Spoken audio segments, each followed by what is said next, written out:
Cashflow Diary Podcast, episode 545. Welcome to yet another exciting episode of the Cashflow Diary Podcast, the podcast that teaches you insider tips, tactics, and strategies for creating leverage streams of cash flow into your life. Learn from top-performing entrepreneurs, business owners, investors, and thought leaders from across the globe as they share their secrets to success. Like what you learn on this and other Cashflow Diary podcast episodes?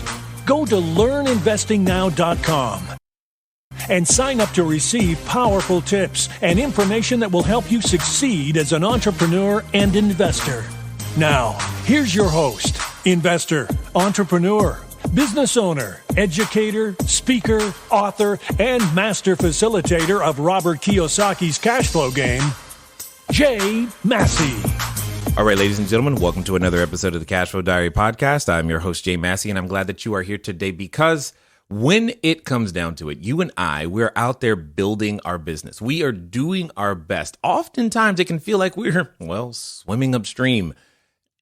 No matter what it is, when you first start, you have that idea. It's in the back of your head, that inspiration. And then you start, you move, you start going a particular direction. And then often you encounter at least one obstacle. Sometimes the obstacle is, what do you mean I have to do bookkeeping? And sometimes the obstacle is, I got to hire people now. And sometimes the obstacle is how do I actually sell my product? At the end of the day, today's guest would say, everybody fights. Now, some of you may already know exactly who I am talking about at this particular moment, because the moment I said everybody fights, you were like, oh, I know. He's talking to George Foreman III. Yes. Now, here's the thing. I'm excited to hear the journey, and I hope you are too, because here's what I know. Anyone who is growing up around individuals who are of notoriety, anyone who is willing to literally get punched in the face as a boxer, anyone who's a trainer, coach, anyone who does these things has a story. And I'm loving the name of the company, Everybody Fights. So here's what you're going to do. I know you're walking the dog, maybe doing some dishes. Yell at the kids real quick, tell them to be quiet, because it's now time to listen, love, and learn from George Foreman III. Hey, George, how you doing? Doing great, man. Pleasure to be with you. I am glad that you are here. And I've got, because this is the first time that you're here, I have to ask you the same question I tend to ask everybody else. And I think your answer is going to be unique. So I'm kind of excited to do it. You ready? Mm-hmm. All right. I tend to look at today's entrepreneurs a lot like yesterday's superheroes. For example, Spider-Man, Wonder Woman, etc. Because I think entrepreneurs and superheroes have a ton of things in common. For example, as an entrepreneur, I can occasionally envision myself running around town, maybe with a cape and tights, saving our customers one sale at a time. Also, though, as a superhero, an entrepreneur has a beginning. Like I said, Spider-Man. There was a time where he was just a kid, going to school, doing his thing, and then one day he gets bit by a spider, discovers he's got a superhuman ability, and then has to decide, do I use this power for good or for evil? So my question to you is as follows. Before your business, before your professional boxing career, but before, everything that everyone knows you for today, what we want to know is, who is George Foreman III?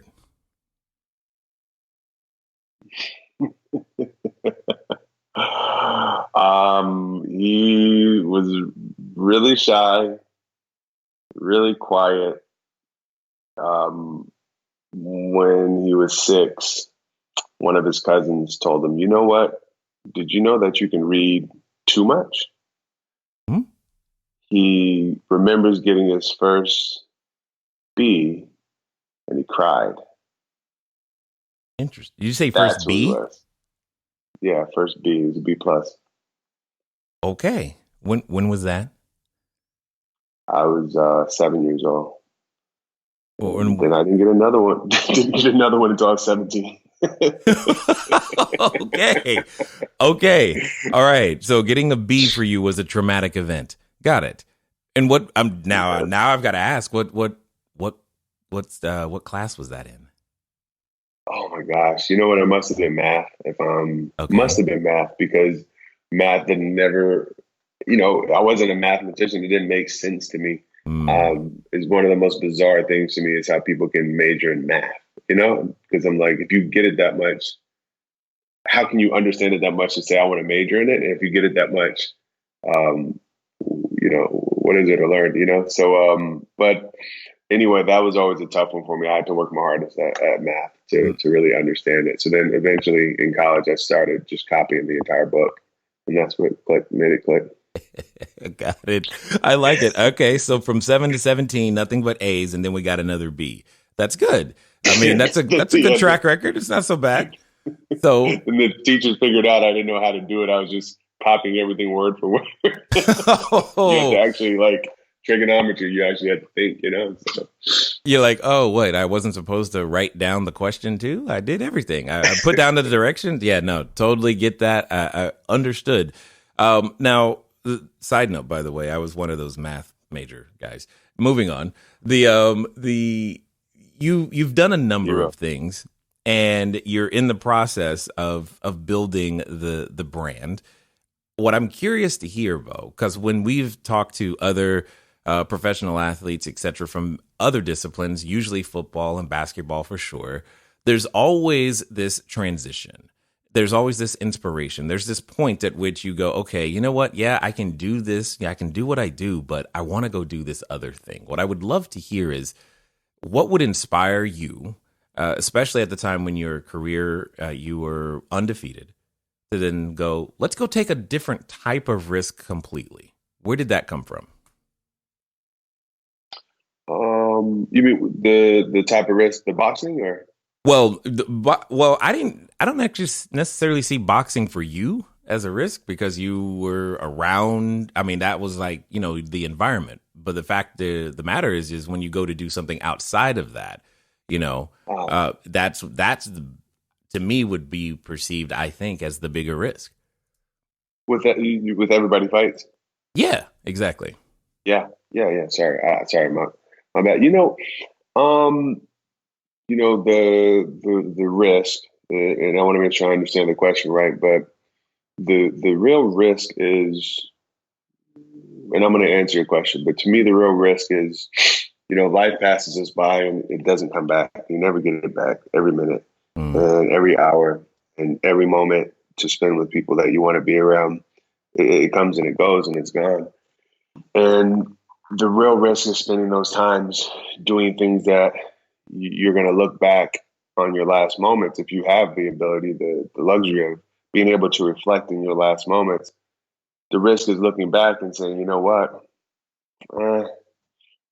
I could have spent that time differently or better. Now having the perspective I have right here, looking at my family, my friends, and reflecting on the impact I had on this world and the moments I had, maybe I could have spent that time better, It's just impossible to buy it back. It's just impossible, no matter how much money you have. So I think that has always been the risk to me. In terms of the more traditional sense of the term, so that knowing that, to me, that type of risk always made the decisions easy for me. But more in the traditional sense of the term, kind of like thinking through at which point I was able to kind of rationalize, taking the financial risk, the giving up your career type of risk, walking away from your friendships, inciting your family to not speak to you. Right. I was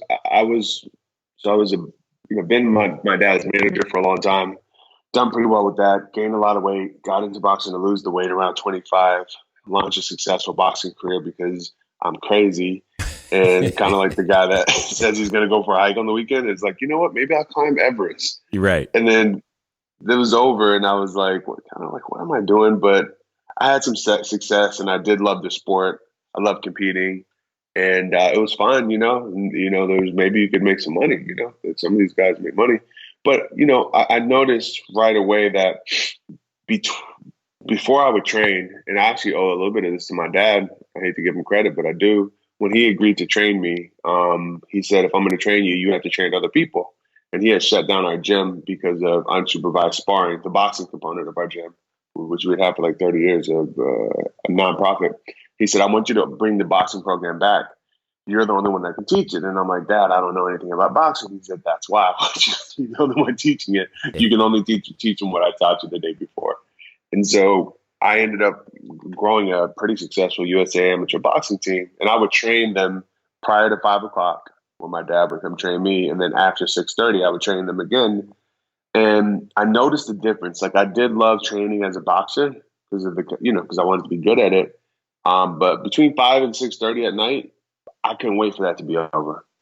I could not wait. I was like, man, is he going to kill me today? And my dad, but then prior to that, and then after that, when I'm training the young men and the young women, a lot of them just to get in shape and shut down some of their vices. But I couldn't, you couldn't talk me out. You'd have to talk me out of the gym. Yeah. Like, Monk, it's time to train, put it down. Or, Monk, it's 9:30 p.m. You got to go home and get some rest. Like, you can't keep doing this every day. I loved it, and I wasn't getting paid anything. I was losing money doing it, to be honest. So, buying equipment, taking kids on trips and tournaments and all that. And so finally I remember one night distinctly, I was watching an interview very much like this. Dave Chappelle was talking to this guy. He always has a black background. It was on TV, and he has a beard. He's been around for a long time. I forget his name. And he's recounting the moment when he got his father to support his decision to become a comedian. And I believe he comes from a pretty educated family, if I know this right, and I remember it right. And long story short, the inflection point was he was arguing, and his dad was like, the odds of you being successful as a comedian are so slim. This is why I remember it, at least. You have to go back and watch it. And he told his dad, because he's like, you want to be a big star. Like most comedians are not big stars. It's entertainment. He said, well, Dad, if I can make a teacher's salary doing comedy, wouldn't that be a success? And I just had a moment, man. And so, wow. And I thought at the time a teacher's salary was $35,000 a year. In some places it is, but most places teachers are making like 75 to 80K with benefits, and which is better than I made as an entrepreneur in my first years, by the way, a lot better. If you're like, that's a pay raise, I'll take it. Yeah. Benefits and time off. But I had no idea. I thought $35,000 a month, that stuck in my head from a kid. So I said, if I could teach boxing and make enough to have a home and food, wouldn't that be a success? And so I was thinking about taking some break from the sport, and I was visiting a friend in Boston, and we got to talking, and I was still fully, taking a break, but still fully like a professional boxer. And one of my best friends, we had left the gym, and he was like, you need to open a boxing gym. He just said it. And I was like, I gave him this weird look, and he's like, why are you looking at me like that? And I said, And there's more to it. But that moment I decided I was going to do it. And I was just going to stop what I'm doing and open the gym. And then I had to figure out the business plan and so on and so forth. Well, and that's exactly the type of stuff. That's where I got the nerve. Sorry. Yeah, no, but that's the type of stuff that I like, because you and I are very similar in a lot of what you said in terms of why you do what you do. Because you otherwise you suffocate. That for lack of a better way of putting it, is just you don't feel like you're alive. At least I don't. It's like this is what I would do, and I would do it for free. And indeed, you did, because that's where you came alive. It makes 100% sense. Now, the interesting thing that I'm curious is oftentimes when you're going out there to build a business, and because I get this question a lot as someone who trains entrepreneurs, they always get hung up on the name of the company. And I love the name of your company, and definitely that intro video you got on the website there is really, really great. Everybody should go watch it. I'm curious to know the story there. There's got to be a story there. Yeah. So I hate this was, kind of part of it's corny, but with me and my friend, so when I decided that I was going to open a gym, I wrote this business plan in 7 days and found my break even. and figured there was a market. And whoa! That was math, man. You did math. Well, at that point, I scored an A in business calculus, so I figured out enough to do back of end business plan math. Got it. That's good. That's another story. Good. They kicked me out of that class. By the way, they kicked me out of that class the first week, and I worked my way back in. But of course you did. That's another story. But anyway, so I did some quick back of hand, did some research, did like a lot of reconnaissance, like literally putting on my boots and running around the city into every gym, and said, you know what, I'm staying. And I had a carry-on suitcase. I never left, and got on my best friend's couch for him. And I was like, okay, I'm staying. He's like, I didn't say you could stay here, but he let me hang there until I found a roommate, like a proper roommate that I could pay. And so anyway, we're sitting around, and every morning we'd have coffee, and we'd just come up with these ideas. I think this may have been in the evening, but we were just chatting. And we're like, you know what? You should call it Fight Club. I said, yeah, Fight Club. Of course, right? Right. But then it just rolls off his tongue. He goes, where everybody fights. And I'm pretty sure it was him. It could have been me, but in my brain, I remember it as him. And he said, where everybody fights. And I said, that's it. Fight Club, where everybody fights. And then we went on and tried to buy a bunch of domain names. Yeah. We all do this as entrepreneurs. We probably bought 300 domain names. Right. But then we got everybodyfights.com, right? And we held on to it. But then to make this quick, I'm going to speak fast. I started looking for leases, in Class A office spaces, office buildings, and I got the resounding response was, and I was trying to raise money, is for my investors, women are not going to fight. Women don't fight. Women don't box. So who's your client? And then to the landlords who also would have to invest in my build out and also give up, 10 to 15 years lease, they could be leasing it to someone else and all that. They're like, we don't want the word fight in any of our tenants' name. Oh, that we will never lease to anybody with the word fight or boxing, believe it or not. That's what I was getting. So this went on for a while. And finally I said, okay, well, I'm just going to call it The Club by George Foreman III. Because I was like, at least if someone looks up my name, they're going to see boxing pop up, my dad and myself. Right. And I can get past the landlord. And then I was like, where everybody fights in the background, but I never actually put it as part of the brand. But once I opened, it said The Club by George Foreman III, but the URL was EverybodyFights.com. So I snuck it in. And I just always wanted my brand to be something, or our brand, really, I hate to say to be something that it's like aspirational. It says something about who you are, because it was very much about why I was doing this, not what I was doing. And then we looked up, and after about 18 months, I started to hear people saying like, oh, I go to the Everybody Fights Club or the Fight Club and different things like that. And then I started to certify trainers to teach our kind of method, if you will, and started to create leaders within the company. And I felt this weird narrative developing where people would have to say, oh yeah, I'm a George Foreman III certified trainer. Yeah. I'm the head of operations at the Club by George Foreman III. Hi, my name is David Smith, And I just didn't feel right. And I said, you know what? That doesn't sound like a team. And I want people to be able to be proud of what they're a part of. So I said, you know what? I'm already into my Series A, I think. I already had investors. But I said, you know what? We're going to switch this. We're going to call it Everybody Fights. And it was weird. And my best friend at that point became my business partner. And he wasn't sure it was the right move. But to me and him, we've been best friends for a long time. It felt right. It was just like, you're in so deep right now. Like, how do you just change the name of the company and take off a brand that has recognition in Japan and slap on Everybody Fights?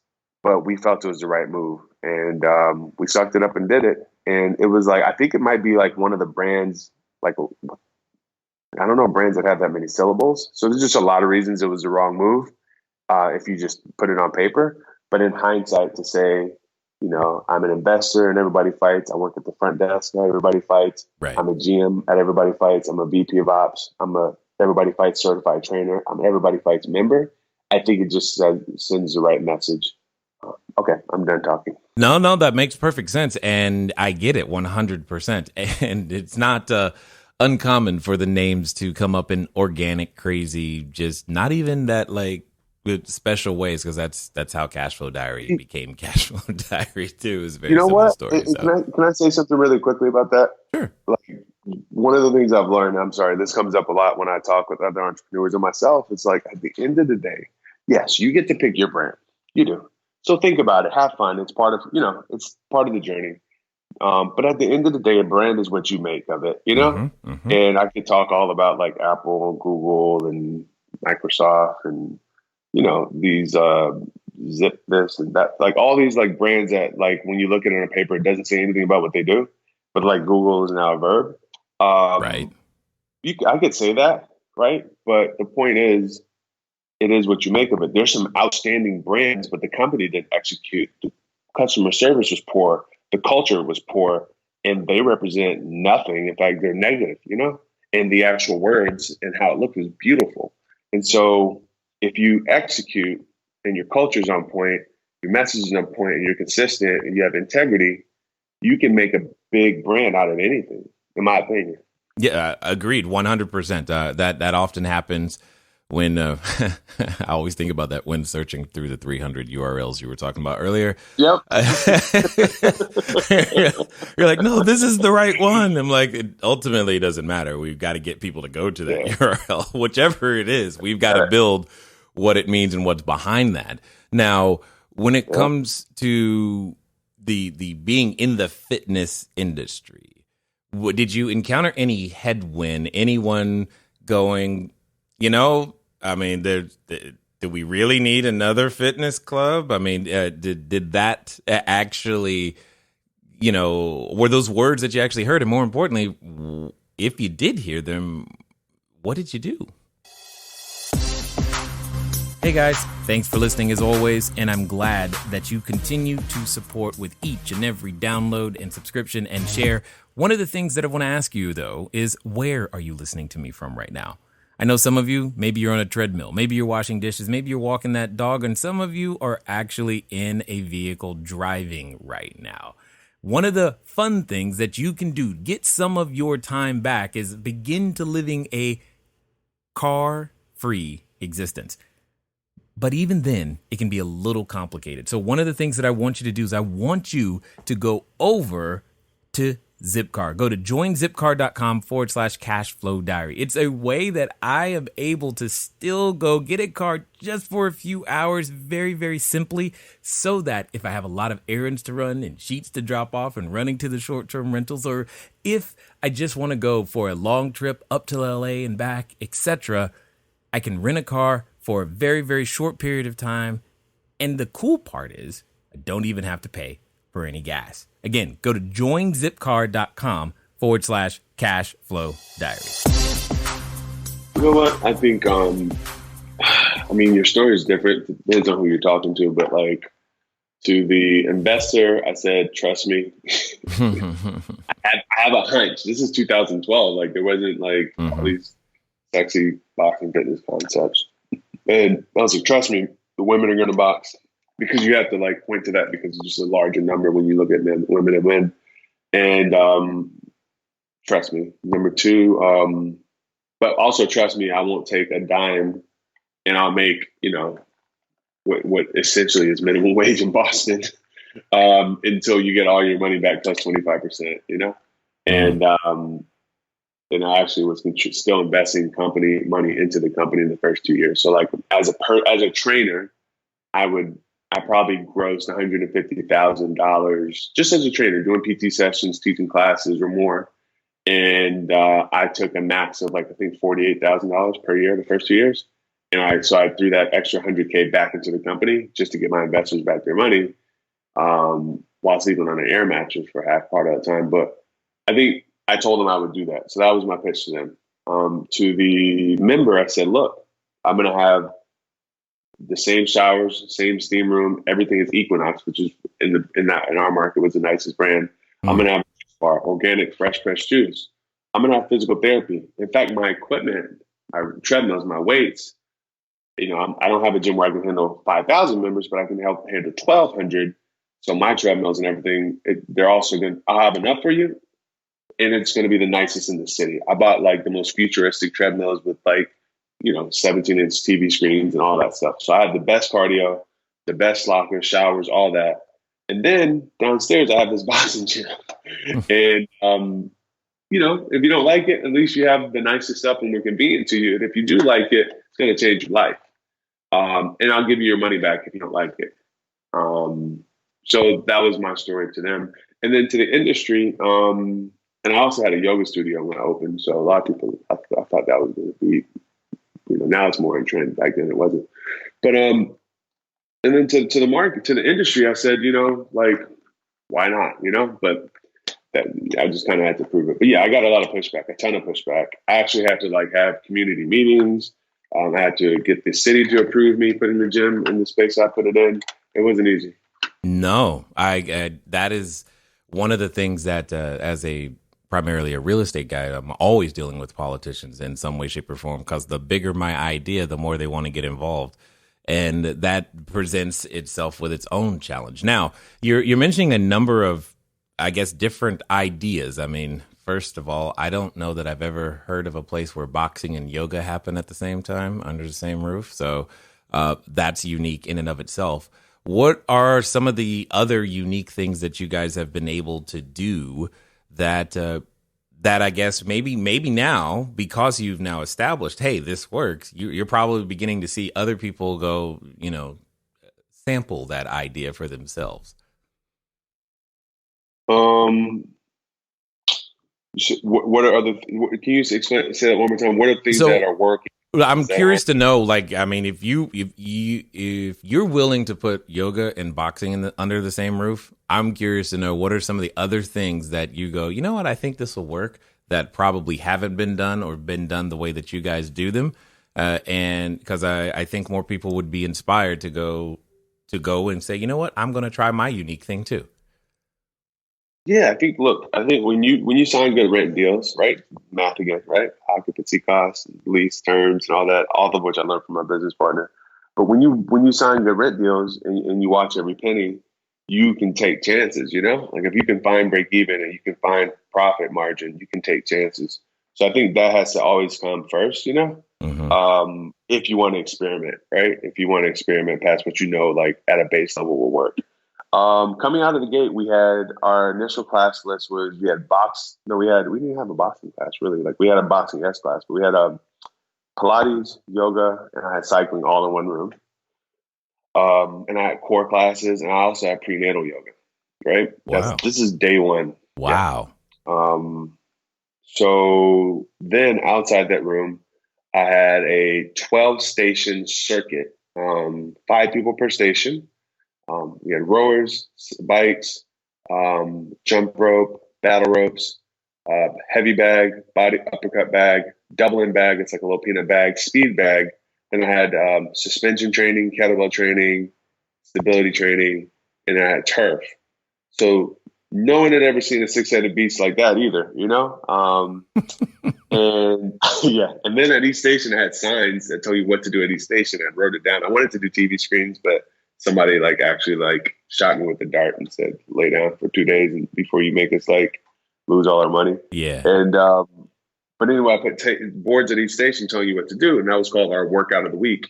And then I had a moderator in the center and you would just go see what the workout is. He'd explain it and you just pop in and do it anytime you want, with kind of very little coaching. Well, that didn't work. So I started running classes to teach the workout of the week. And I'd run one in the morning, one in the evening. Only time people would use that 3,000 square foot part of the gym. So then we just kept running those classes, and so then that was what we're known for. So it's this 2 rings, 60 to 80 people working out at one time. It's really kind of cool actually. Then we had another room where I always said in my gym, no one's ever going to have to wait on a bag. So we had 50 bags in this room. It's 1,800 square feet, no programming, no nothing. And so my business partner was like, George, we're paying rent on this space. Yeah. And I was like, okay. He's like, I don't know. What do you want? And I was like, that's not really boxing. Boxing is technique and this and shadow boxing. And he was like, no, we just got to do something. So he was like, yo, I'm going to teach this class. And he taught it the first one. It was like push-ups, sit-ups, and squats and throwing punches at the bags. He just made it up. And he was like, see? And I was like, all right, I'll teach it. And so I started teaching, hitting the classes where you just hit the bag and do exercises. And that went over like what would I say, like gangbusters? Like it was so popular. You're And like, so, that's what you want?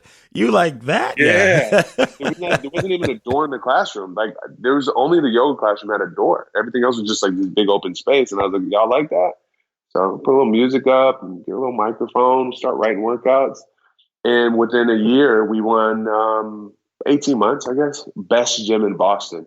And it was like one of those real publications that actually matter, you know? And that's, I think it was like, yes, not my mom didn't write that magazine. Is that what you're saying? Yeah. Yeah. I understand. I didn't slip him $20. Right. But it was best luxury gym in Boston, by the way, up against Equinox. Nice. Barry's Boot Camp was there at the time. Soul Cycle wasn't there yet.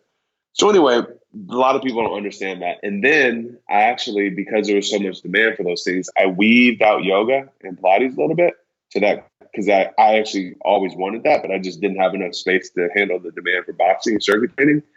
And I ended up just recently bringing it back and doubling down on that side of the business in my latest facility. So I think those are things that people would know that we had invested heavily in the early days, and they're very much a part of who we are. Joseph Pilates was a boxer, creator. He was a boxer before he created Pilates, so I thought it was authentic. I did not know that. I mean, I know a number of Pilates people being out here in California.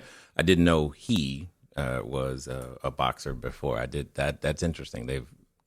That's interesting. If you actually look at the original Pilates workouts, he has videos, black and white.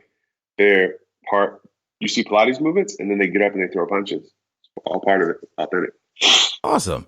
Now, you mentioned your latest facility. You guys, it sounds like you're still in an expansion, which gets me to asking, like, what's the ultimate plan here in terms of locations and or is there another, like, is there 2.0 version? What's going on in that?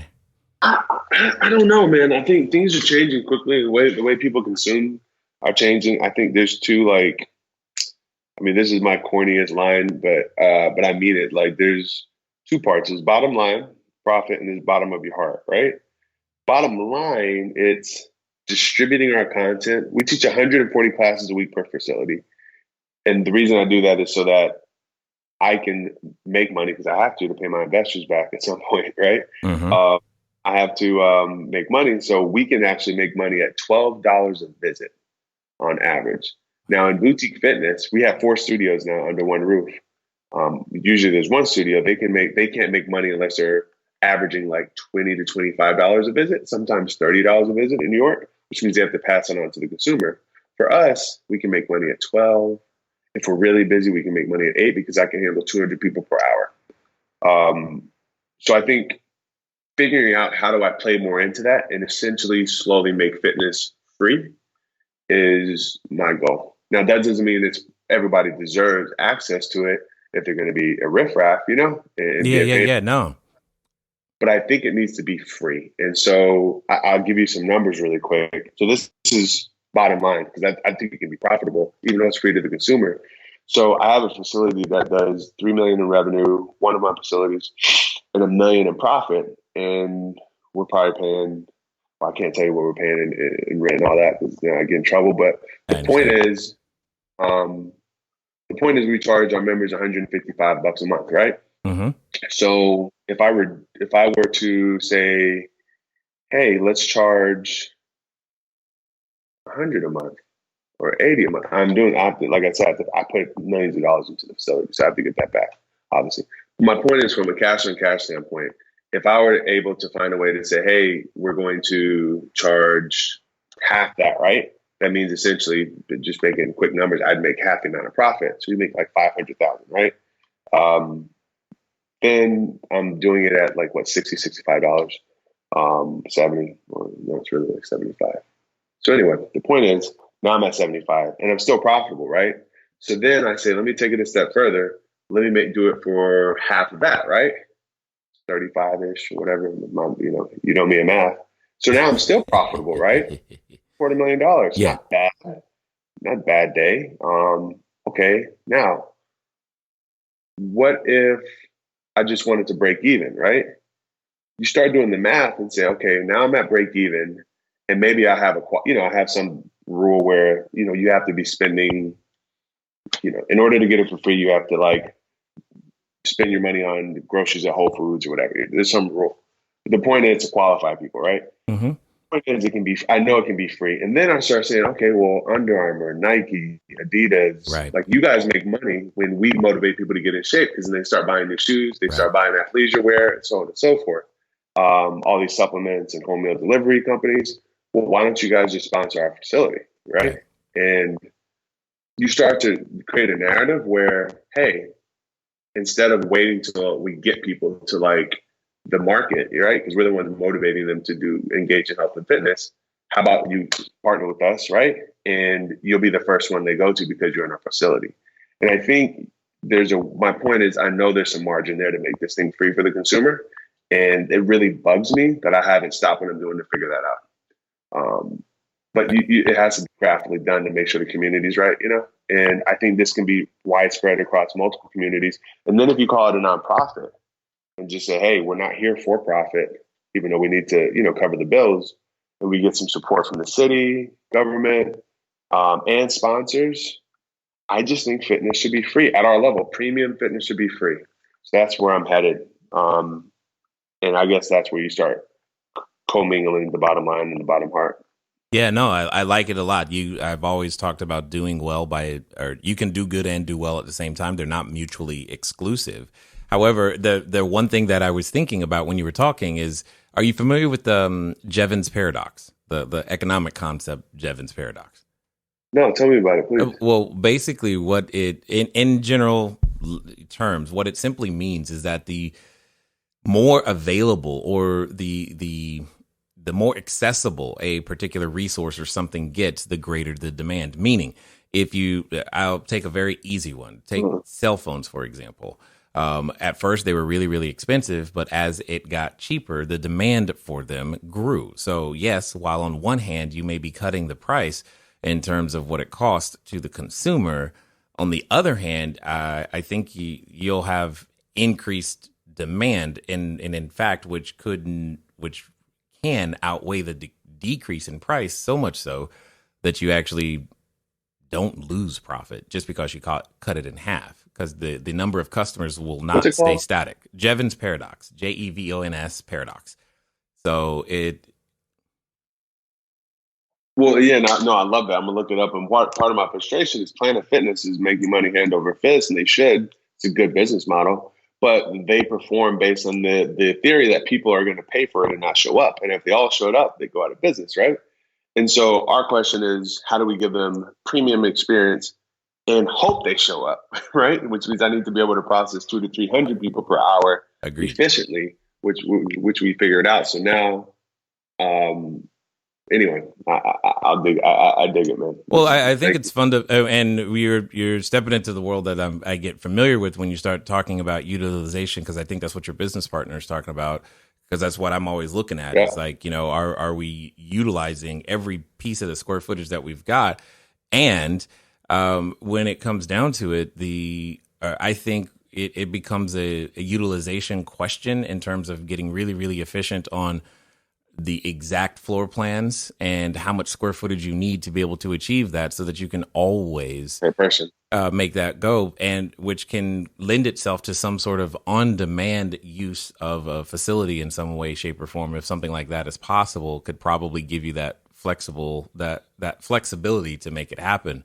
But I like what you're talking about, man. This is good stuff, and I'm impressed that you're thinking that way, because that's not normal for the everyday entrepreneur to always go, okay, yes, my product is profitable. This is great. Now, how can I make it free and better and without sacrificing quality, and do all of these other things?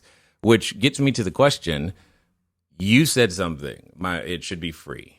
Where did that come from? Why should it be free? Yeah, I think there's this issue And it's hurting us physically, emotionally. It's hurting our budget as a country with healthcare. You see what's been happening in the news lately, with the violence. It's hurting our families.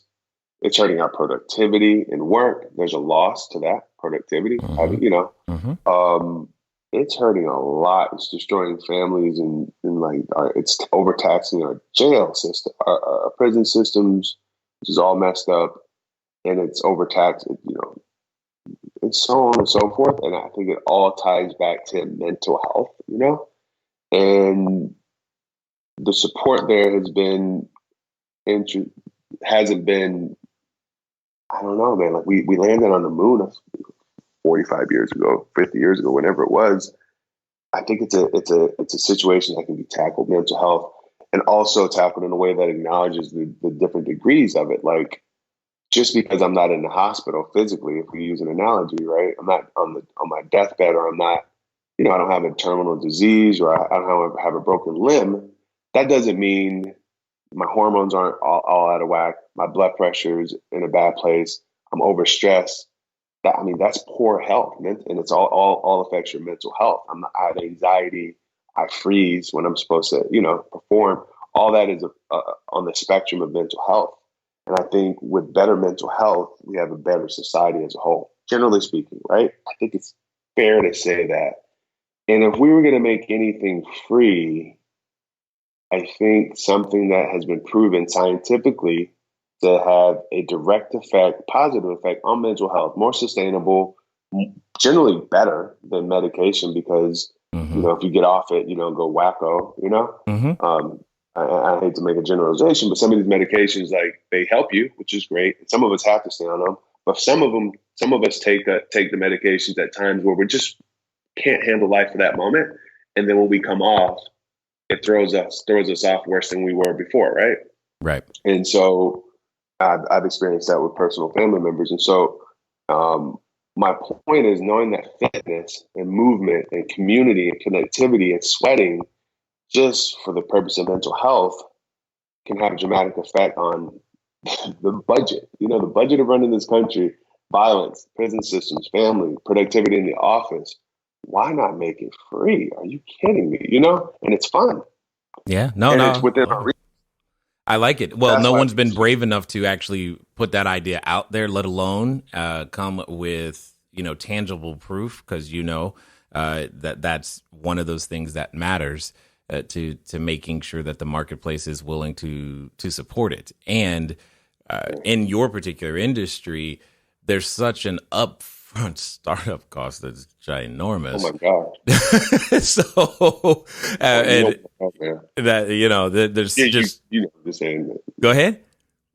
No, I'm just saying you don't want to know. It's getting worse too. But what are you gonna do? Yeah, exactly. So that upfront hurdle makes it it's not exactly the place where people want to experiment, because it's like, look, we just we got to get our money back first. You can talk experiment later, and then by the time you get that far, exactly right. Let's get that back real quick. Yeah. That's a great idea, but get my money back, then we can talk. And that's really what you're battling with. So you're doing something that I think is brave. We're definitely down to support. Now, for those that have listened this far and want to find out more what's going on over at Everybody Fights, what's going to be the best way for them to catch up with you guys and figure it out? I'm on Instagram, George Foreman III, and then obviously for Everybody Fights, it's just everybodyfights.com, Twitter, Instagram, Facebook, Medium, I think they call it. We're on everything. So just check us out at Everybody Fights. And if you can't go to a gym, we'll be making our classes available on audio pretty soon. Even better. Love it. Now, as we wind down, I got a final question for you, because I'm curious to hear your answer. As we've been talking today, there have been individuals who started this episode in one particular position. Maybe they've gotten to another. They're at what I like to call the precipice of decision. They've listened to your story, listened to how you have fought to make Everybody Fights, and they go, you know what? That's it. I'm drawing the line in the sand. Today's my day. I'm ready to step in the ring and make it happen. And like I know, that when we get to those decision points, oftentimes we have a companion, and that companion comes in the form of a voice. And it's a voice that reminds us why it didn't work last time, how it's not going to work this time. Who are you? You're going to do what? How are you going to, you're going to go to the gym? Yeah, right. I know what you're going to do. You're just going to sit at home. And for some people, they're related to that voice. So my question to you is as follows. Let's pretend that this time it's going to be different. This time they're actually going to do what you say. And they're going to do so in the next 24 to 48 hours. What would you suggest that they do?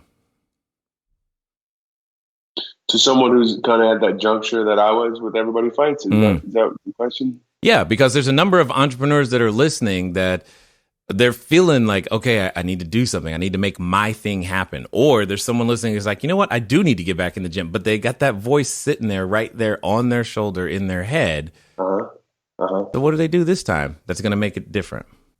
There's no life without love, is what I would say. There's no life without love.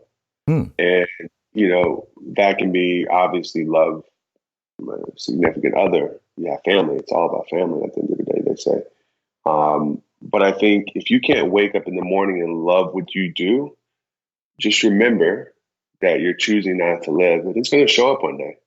That choice not to live is going to show up in the form of, you know, some people get depressed. Some people make bad decisions.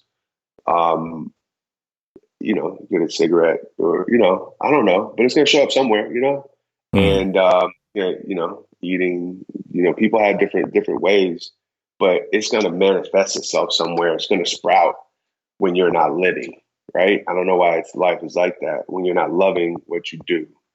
And in knowing that, if you believe that, and I'm giving that anecdote and advice, and, you know, assuming you're going to rely on it, I would remember the stamina to love what you do, decide what you're going to do and love it. Be passionate about not the money, but what you actually do, and have the stamina to tweak. You know, maybe one year you're crushing it selling apples, right? And then one day nobody wants to like buy a fresh apple and bite into it, right? People don't even like going to grocery stores. So now you got to get it to the house. And then one day people are just not doing that. I don't know why. So you got to like have like powdered apple. Now you got to sell apple juice. Or now you got to be a distributor. Or now you got to be the person making the machines to support the people producing apples. I don't know. But, you know, you got to learn how to do math a little bit. Take an accounting class. Even if you fail, take it. My point is, if you love what you do and you believe in what you do and it being, you know, to make the world better and to really light you up, you'll figure out how to make money over time if you have the stamina to tweak the way you deliver it until you find the best way to make that a break-even business. But start with the love. Don't abandon the love. Don't love the money. Love the process. Love the journey. Love what you do. Love it 100%. I definitely, as I said, appreciate everything that you're willing to stand for, whom you're willing to stand for, why you are standing, where you're standing, and you're putting your money, but more importantly, your time where your mouth has been, and you're inspiring others to do the exact same thing. I just want to be the first to say, you know, thanks for taking the time to share your knowledge, wisdom, and insight here with us today at the CashFlow Diary, sir. Thank you, man. Thank you. I appreciate your time. All right, ladies and gentlemen, you know what time it is. It's time for you to move at the speed of instruction. What does that mean? For some of you, it means get over to EverybodyFights.com. Others of you, you know it means to go get in the ring and start fighting. You've had that idea. Now it's time to bring it into reality. Make it something that someone else can see and participate in. You've thought about your customer enjoying your product or service, and today is the day for you to take an observable action, one more step in that direction. Ladies and gentlemen, it's been fun talking to you guys today. I look forward to talking to you soon. Until next time.